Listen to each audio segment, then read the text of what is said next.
Salam sejahtera bagi kita sekalian. Assalamualaikum warahmatullahi wabarakatuh. Hari ini saya mau informasikan tentang surat edaran Kemenpan RB yang menginstruksikan hapus honorer tahun 2023. Inilah yang sedang dibincang-bincangkan, dibicarakan oleh semua para pejabat, baik bupati, gubernur, wali kota, karena terkait dengan nasib daripada honorer. Lalu seperti apa sih isi daripada surat Kemenpan RB tentang honorer ini? Mari kita lihat.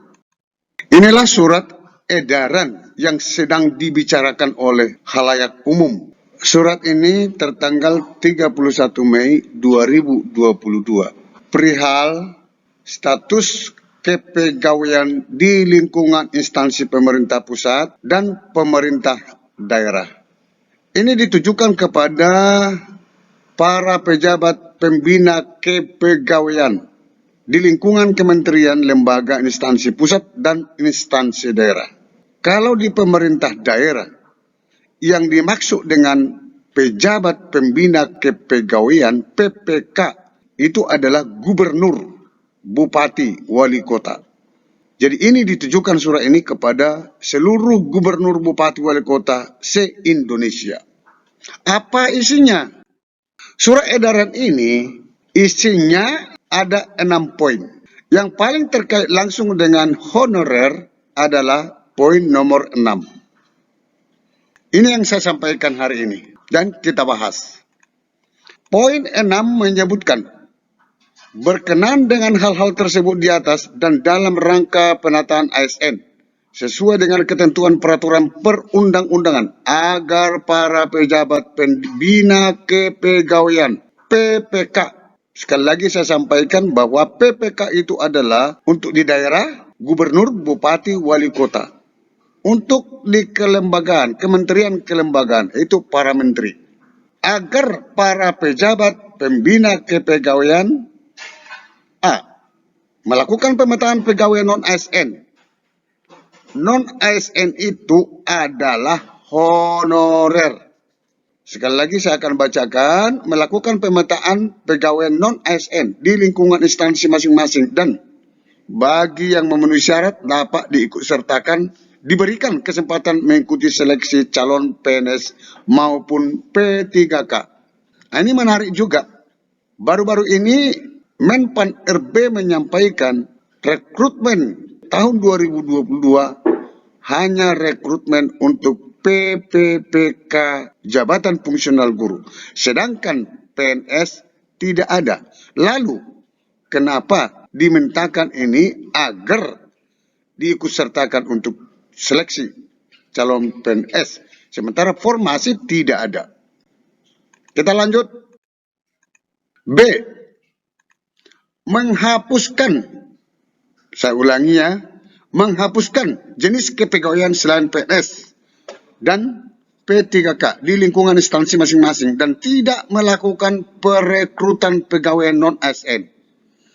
Kalau kata istilah menghapuskan, berarti itu menghilangkan. Menghilangkan berarti dinolkan.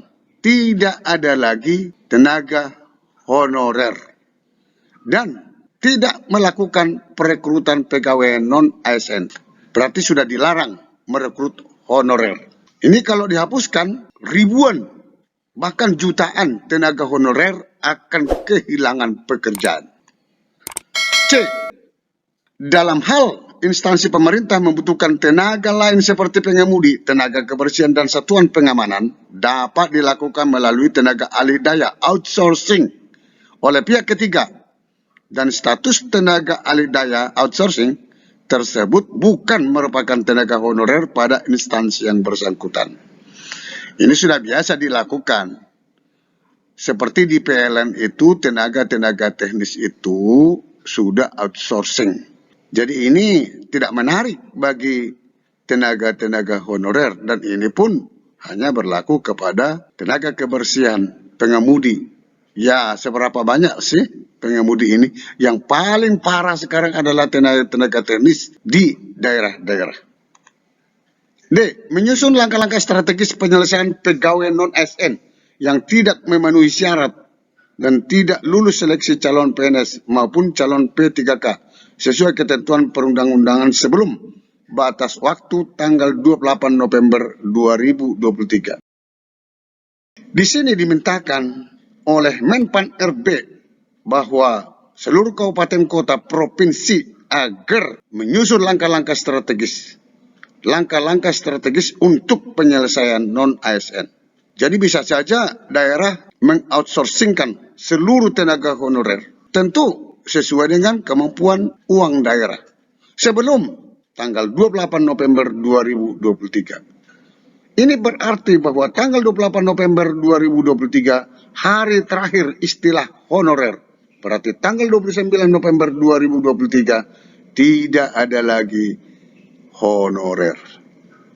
Ini sangat serius sekali dalam kehidupan teman-teman kita tenaga honorer. Bagi pejabat pembina kepegawaian yang tidak mengindahkan amanat sebagaimana tersebut di atas dan tetap mengangkat pegawai non-ASN akan diberikan sanksi berdasarkan ketentuan peraturan perundang-undangan dan dapat menjadi bagian dari objek temuan pemeriksaan bagi pengawas internal maupun eksternal pemerintah. Ini sudah merupakan ancaman kepada para gubernur, bupati, wali kota.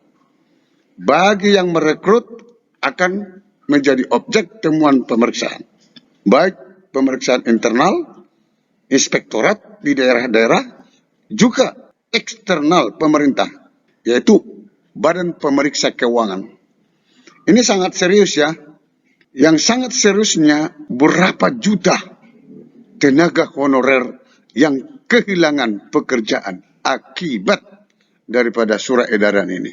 Kita tidak bisa salahkan Menpan RB karena Menpan RB juga menjalankan peraturan dan undang-undang.